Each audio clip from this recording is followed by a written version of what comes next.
New Year's Eve was loud at Ava's house. Music thumped through the walls. Laughter spilled from the living room like bright confetti. Gina Ward stood on the porch for a second with a casserole in one hand and a folded wool blanket over her arm. She told herself she would not stay long. A quick hello. A kiss on the baby's head. Then home before midnight traffic. Ava opened the door with a big smile and glitter on her eyelids. "You made it," she shouted over the song. Warm air rushed out. Perfume, food, and heat hit Gina's face. People cheered from the kitchen where champagne glasses waited in a row. A basket sat by the door with phones in it. Ava had asked everyone to be present. Gina nodded, set the casserole on a side table, and stepped in. She listened for one sound. A small cry. A coo. Anything. Theo was only 2 months old. Babies did not sleep through parties. She could not hear him. "Where's the baby?" she asked her son, Daniel, who was carrying a stack of plates. "Down for a nap," he said, happy and tired at the same time. He kissed his mother's cheek and kept moving. Maya just put him down. Gina smiled, but something inside her pulled tight. Her mind made a list without asking. Baby's age, time since last feed, noise level, number of hands to help. The music was too loud. The crowd was too big. She glanced toward the hallway. A cold thread of air brushed her ankles. Gina looked again. The hallway beyond the kitchen was dim. The door at the end did not sit right in its frame. It was the door to the garage. A thin line of darkness showed where the latch had missed. Cold air slipped through that line like a warning. She walked that way with the blanket still over her arm. The laughter behind her faded. Her shoes clicked on tile. She touched the door and felt the chill in the metal. She pushed it open. The garage smelled like dust and winter. The only light came from a small window near the roof. It cut a pale stripe across boxes and the hood of a parked car. In that stripe, a shape sat low to the ground. Gina's heart fell and hit the floor. A car seat. A baby inside. She moved fast but careful, the way her hands had learned long ago when she worked nights as a nurse. Her knees touched cold concrete. She leaned in. Theo's breath came in tiny clouds. His cheeks were too pale and his fingers were stiff, the color gone from the tips. The strap across his belly was snug. The blanket draped over him was loose and thin. He made a small sound, not a real cry, more like the leftover of a cry. "Hi, little one," she whispered. Her voice shook and then steadied. "I've got you." Gina did not yank him into the air. She lifted the whole car seat, kept him wrapped, pressed the wool blanket from her arm around and under the seat to trap warm air. "We warm you slowly," she said, half to him, half to herself. "We don't rub. We hold." She carried the seat back through the door and shut it with her heel. The colder air vanished. Warmth hit her face like a soft shove. She turned into the laundry room and set the seat on top of the dryer, a firm, waist-high surface. With one hand, she tucked the blanket closer around Theo and held him against her chest so her heat could reach him. With the other hand, she grabbed the wall phone from its cradle. She dialed 911. "Emergency," the operator said. "My 2-month-old grandson was left in a cold garage," Gina said, plain and clear. "He's breathing. He's responsive. He is cold. Address is," she gave it. "We need paramedics to check for hypothermia." "They are on their way," the operator said. "Keep him warm against your body. Do not use hot water or a heating pad." "I know," Gina said. "I'm a retired nurse." She hung up and breathed with Theo. In, out. In, out. She counted 30 breaths. His fingers softened just a little. Color began to creep back into his face, a faint pink under the skin. He made a stronger sound, a protest, as if to say he was done with the cold and the dark. "Good," she told him. "Tell me about it." When she walked into the living room with the car seat in both hands, the music died in the middle of a chorus. She did not shout. She did not cry. She stood in the doorway and the room saw her, saw the blanket, saw the baby's small mouth opening in a tired cry. Daniel's face went white. Plates slid from his hands to the table with a clatter. Ava's smile fell away like a mask. A few guests gasped. Someone said, "Oh my God," and put a hand to her throat. Maya stood near the kitchen island with a glass in her hand, eyes wide, shoulders too still. Gina spoke in a voice that reached every corner. "I found Theo in the garage," she said. "He is cold, but he is breathing. The paramedics are coming." "Who?" Ava started, but the word stuck. "We will not guess," Gina said. "We will not fight. We will look." She turned her eyes to the mantel. Ava's husband liked his gadgets. A small black camera sat square in the middle, pointed at the room. Another watched the hallway. Gina had seen the app before. It showed tiny windows for each room, even the garage. The TV, a guest said, already reaching for the remote. We can cast it. Ava's hands trembled as she found the app and swiped. The big screen came to life with a grid of rooms: kitchen, living room, hallway, garage. The garage square was dark. Ava tapped it and dragged the timeline back. A white bar slid under the picture. When? She asked, eyes darting. Less than an hour, Gina said. Maybe less. They scrubbed and watched the empty gray of the garage. Boxes. The parked SUV. A line of light at the door. Then the door opened. A figure stepped in, carrying the car seat. Gina did not look at faces then. She kept her hand on Theo's chest and her eyes on the baby. He had stopped making the weak cry and now made a stronger one, a wet, angry sound that was music to her. She lifted him from the seat and tucked the blanket around him, pressed his cheek to her sweater, and felt his small body warm against her. In the distance, a siren began to rise and fall, closer and closer, a steady proof that help was coming. Fireworks would do the same in an hour, but this sound mattered more. People shifted, hurting, scared, guilty. Gina felt all of it touch her like cold air had touched her ankles. She did not let any of it in. She said only the words the room needed. She set the car seat down. She stood up straighter. Her voice was low, but it carried. The camera saw who did this. The living room felt like it was holding its breath. Ava's hands shook as she opened the security app on the TV. The room filled with a quiet blue glow. The party guests drew closer without meaning to, like tide pulled by the moon. On the screen, small boxes showed each room in the house. One box was labeled garage. It was gray and still. Ava tapped it. A white timeline appeared. How far back? She asked, voice thin. Maybe 40 minutes, Gina said. Start there. Ava dragged the line backward. The empty garage showed boxes, a tall shelf, the nose of the SUV, and the thin light at the door. They watched nothing for a few seconds that felt like a long hallway. Then the door opened. A woman stepped in, carrying the car seat with both hands. She wore a sparkly dress. Her head turned toward the house, as if checking the sound from the party. She set the car seat down in the pale strip of window light, tucked a blanket once with a quick, distracted motion, and left. The door closed. No one spoke.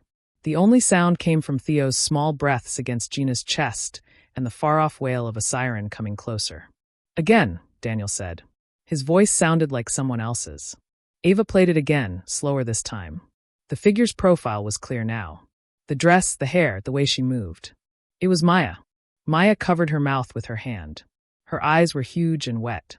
"I," she said, and nothing more came out. She tried again. He was crying. The music was so loud. I thought the quiet would help. Only 2 minutes, I told myself. Just 2 minutes to calm him, and then I'll come back. Someone pulled me to take photos, and then the toast, and she pressed her hand harder to her lips. I forgot.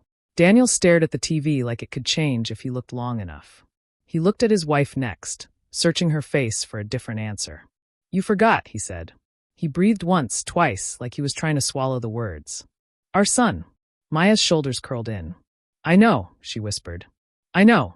A guest shifted toward the door as the siren grew louder. Another guest reached toward Maya and then pulled back, unsure. Ava stood frozen in front of the TV, guilt rising to her face in a deep red. The phone basket, she said in a small voice. No timers. No baby monitor. That was my rule. She looked at Gina. This is my fault.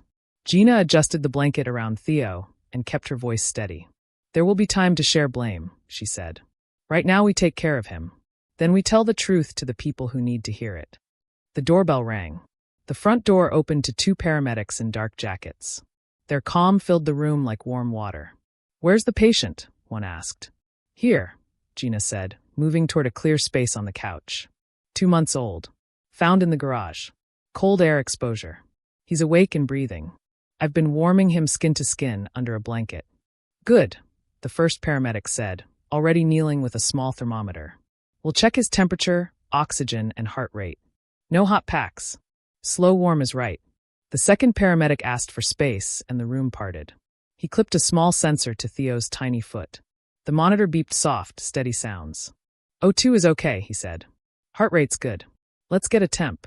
They took the reading and traded a look that was not panic, but not nothing. Mild hypothermia, the first paramedic said. He's improving. We recommend ER observation. Babies can go downhill fast. You did the right thing calling. Daniel nodded quickly. We'll go, he said. He reached for the diaper bag and fumbled the zipper. His hands shook. Gina lifted Theo closer, letting his warmth soak into her sweater. His cry grew louder now, a healthy complaint. She felt relief flood her body, heavy and a little dizzy. She sat down before her knees could forget her. Daniel knelt in front of her, eyes on his son. He tried to speak and stopped. He wiped his face with the back of his hand. Maya took a step forward. I'm sorry, she said to the room, to Gina, to Daniel, to no one and everyone. I am so sorry. I don't have an excuse. I am tired. My head is loud all the time. She looked down. I made a terrible choice. I forgot my own baby. Ava shook her head hard. No more toasts. No more photos, she said. Turn off the music. Someone did. The house fell into a new kind of quiet. Not party quiet. Hospital quiet, church quiet, snow quiet. The kind that makes you hear your own heart. One guest whispered, should we go? Another said, do you need anything? But Gina didn't answer them. She looked only at Daniel and Maya. Her face was kind and firm, the face she used when she had to tell hard truths on long night shifts. We're going to the hospital, she said. We'll let the doctors watch him for a while. Then we'll come back to this in the morning. No shouting. No decisions made from shame. Daniel nodded. He looked at his wife again, and Gina could see the fight inside him. Love, anger, fear, shock, all at war. He didn't yell. He said only, get your coat. Maya nodded, crying without sound now. She reached out, paused, and then asked, can I carry him? Gina thought for one measured beat. I'll carry him to the ambulance, she said. You can ride with us, and you can hold him when the medic says it's safe. Maya accepted that like a sentence she deserved. She put on her coat with clumsy hands and picked up the diaper bag. Daniel grabbed the car keys. Ava wrapped another blanket around Gina's shoulders and whispered, I'm sorry. I'm sorry. I'm sorry. Gina put her free hand on Ava's back. We will fix what we can, she said. And we will not hide what happened. The paramedics opened a wide path to the door. Cold air hit them as they stepped outside, but it felt clean now, not like a threat. The ambulance waited with friendly eyes. Neighbors peeked from windows. Fireworks cracked in the distance as midnight crept closer. But those sounds were small and far away. The important sounds were here.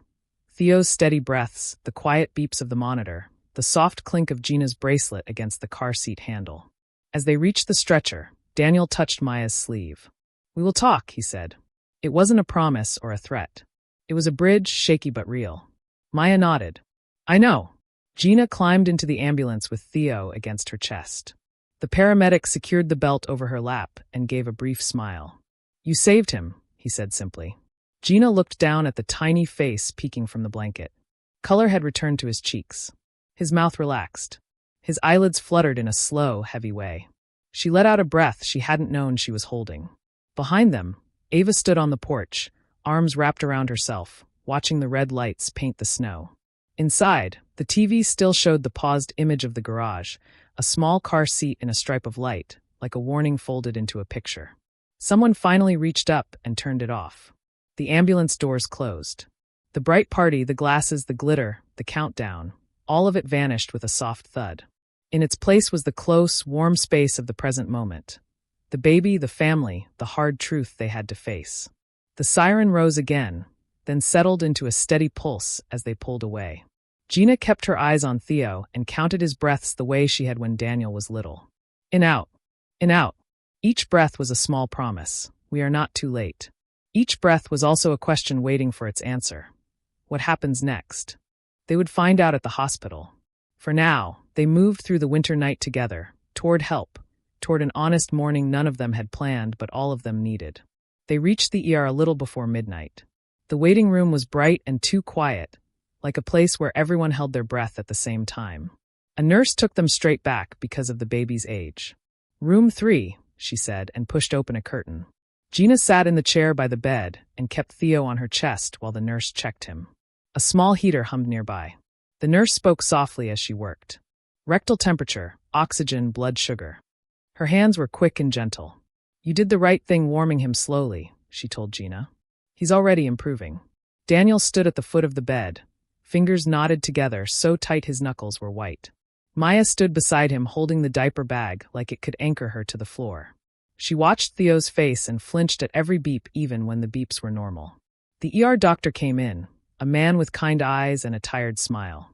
He read the notes, listened to Gina's quick report, and then looked at Theo. He checked the baby's color, his breathing, his reflexes. He nodded. "Good news," he said. "This looks like mild hypothermia. He's responding well to warming and to cuddling.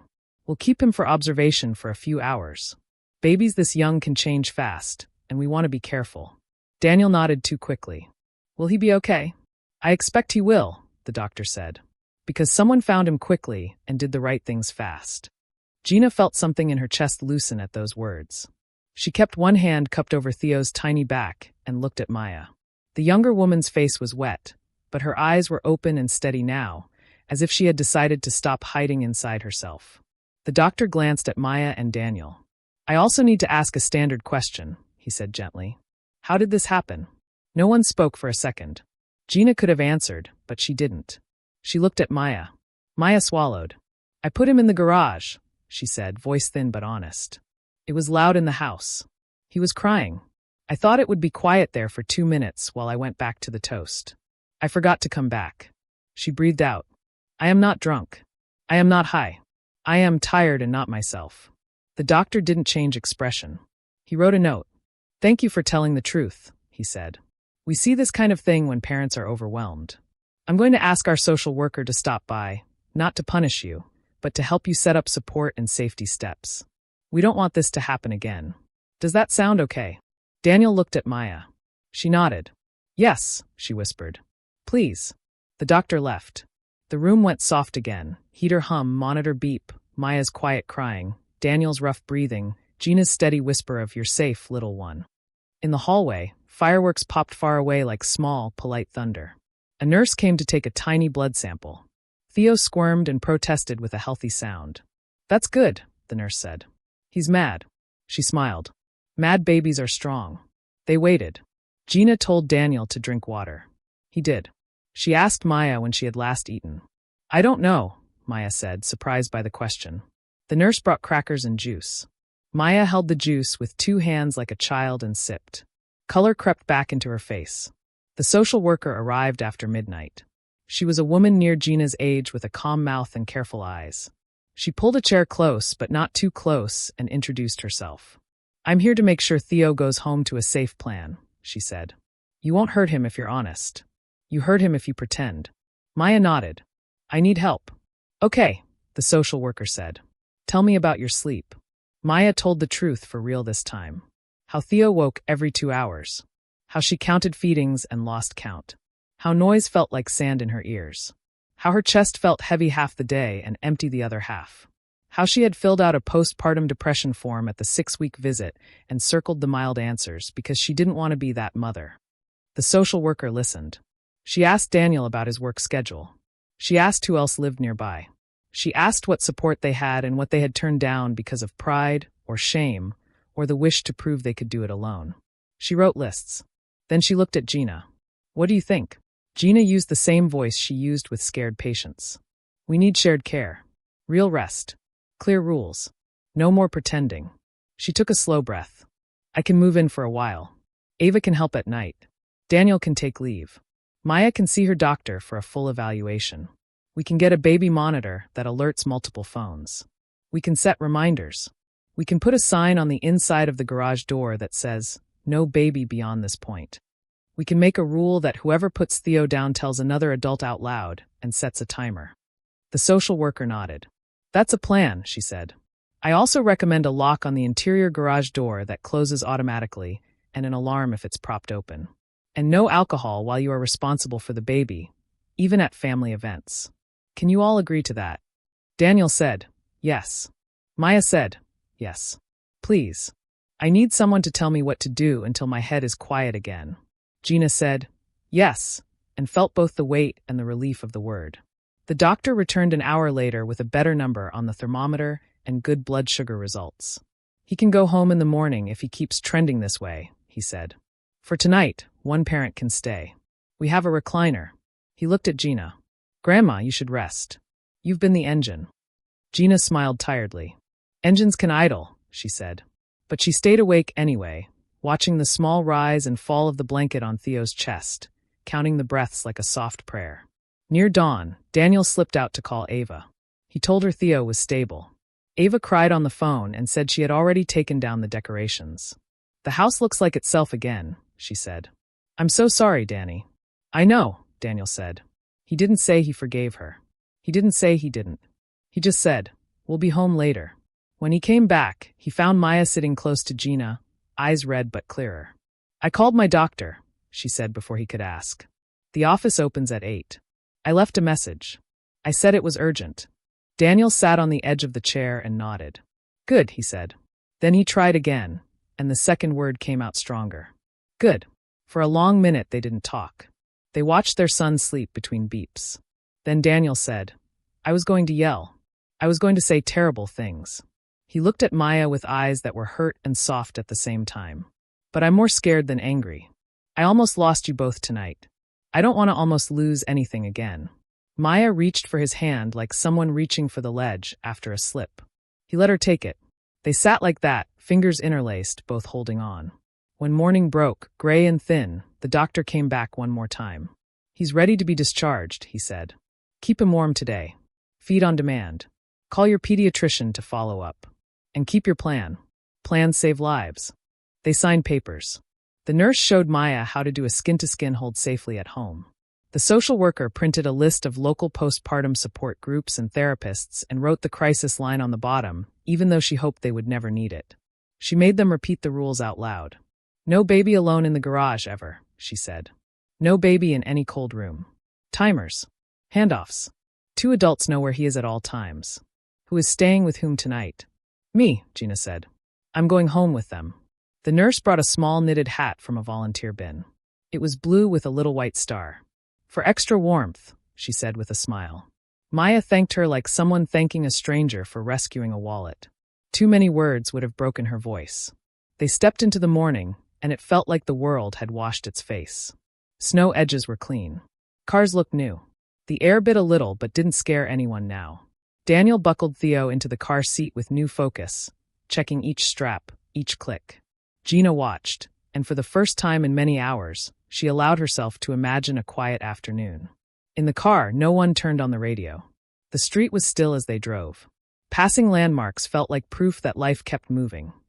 The bakery not yet open, the schoolyard empty, a dog walker with a bright scarf. Maya stared out the window and then at Theo and then at Daniel's hands on the wheel. I will make amends, she said softly. Not with big speeches. With good days. Gina looked at her in the rearview mirror. Good days add up, she said. We will count them. They pulled into the driveway just as the first real light hit the roof. Ava stood on the porch with an anxious face and a pot of soup. She didn't rush them. She let them come to her. When they reached the steps, she said, I took the phone basket away and tried to smile. She failed and cried instead. Gina put an arm around her. We all learn something the hard way, she said. Now we learn it the gentle way. Inside, the house smelled like clean counters and soup and sleep. Daniel carried the car seat to the living room and set it down carefully. Maya took off her coat and with slow, careful hands, lifted Theo to her chest. She sat in the recliner that Ava had dragged near a sunny window. Theo made a small sound like a sigh. Maya made the same sound back. Gina stood close, not touching, just there. She looked at the clock. It was a new day. It would not be a perfect day. But it would be safe and true, and quiet enough to hear a baby breathe. That was more than enough for now. The first week at home was quiet on purpose. The house felt different now, like someone had turned the volume knob down and locked it there. The new door closer on the garage clicked shut every time. An alarm chirped if anyone propped it open. A bright red sign hung at eye level. No baby beyond this point. The baby monitor sent alerts to 2 phones, Daniel's and Gina's. Ava took away the party basket for phones and put a charger strip in the kitchen instead. Phones can help, she said. No one argued. Daniel used his leave. He learned the small, steady work that does not show in pictures. Burping after feeds, washing bottles, folding tiny clothes, holding a fussy baby while the kettle hummed. He set timers, even when it felt silly. He said where he was going, even if it was only the bathroom. It made the house feel safe. Maya kept her doctor's appointment. She sat on the paper-covered chair and said the hard words out loud. The doctor listened and nodded and talked about postpartum depression and anxiety as if they were real, common, treatable. Maya started medication. She met a therapist who told her, gently, that none of this meant she was a bad mother. It meant she was a mother who needed help.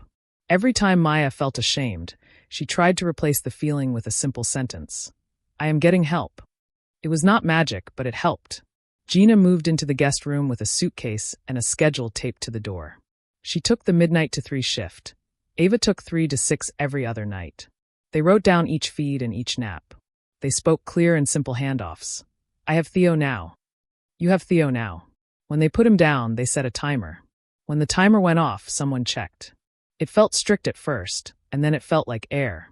The house learned to make small celebrations. No toasts, no loud music. They called them wins. Theo's first real smile. Maya sleeping 4 hours in a row. Daniel making soup that tasted almost like their favorite cafes. Gina catching herself before she said, I'll do it, and instead saying, let's share it.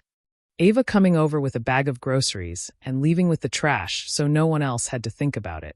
On the 7th day, in the soft light before dinner, Maya held Theo by the window. He was warm and heavy and smelled like milk. She rubbed her cheek on the little knit hat the nurse had given them. I keep waiting to feel like before, she said quietly, watching the street. Maybe there isn't a before anymore. Gina rinsed a pot and dried her hands. There's a now, she said. And a next. Before will visit sometimes, but it doesn't drive. Daniel looked up from the table, where he was sorting clean bottles. He opened his mouth, then closed it. He wiped a drop of water, a nervous habit. I am still angry, he said carefully, as if testing thin ice. But the anger keeps stepping back to make room for love. I think that is what I choose. Maya looked at him like someone who had been lost and recognized the road sign. Thank you, she said. I will earn that choice every day. They ate Ava's soup and didn't finish it because Theo woke hungry. Daniel fed him while Gina set a timer, even though they were all right there. The timer beeped, they smiled, and Daniel kissed the baby's soft hair. The moment was simple and good. It felt like a thread they could follow. Weeks turned into months. The medication began to work. The therapist gave Maya little tools that felt like pebbles in her pocket. 5 slow breaths, 20 minutes of sunlight, a text to Gina when thoughts got loud, a plan for bad nights, a list on the fridge that said, what helps in thick marker. Sleep came in better pieces. Maya laughed again, the real kind that comes from the belly and shakes the shoulders. When she cried now, it washed through and did not drown her. On a quiet afternoon in spring, Gina took Theo for a walk while Maya napped. Daniel stood on the porch with them. He waved and then called out, bundle him, there's a breeze. It was a small sentence. It was full of love. Summer came with short sleeves and long light. They kept the rules without thinking. Visitors learned the new house words. Who has the baby? Set the timer. Say it out loud. No one hated the rules. They were the guardrails on a high bridge. Everyone breathed easier with them in place.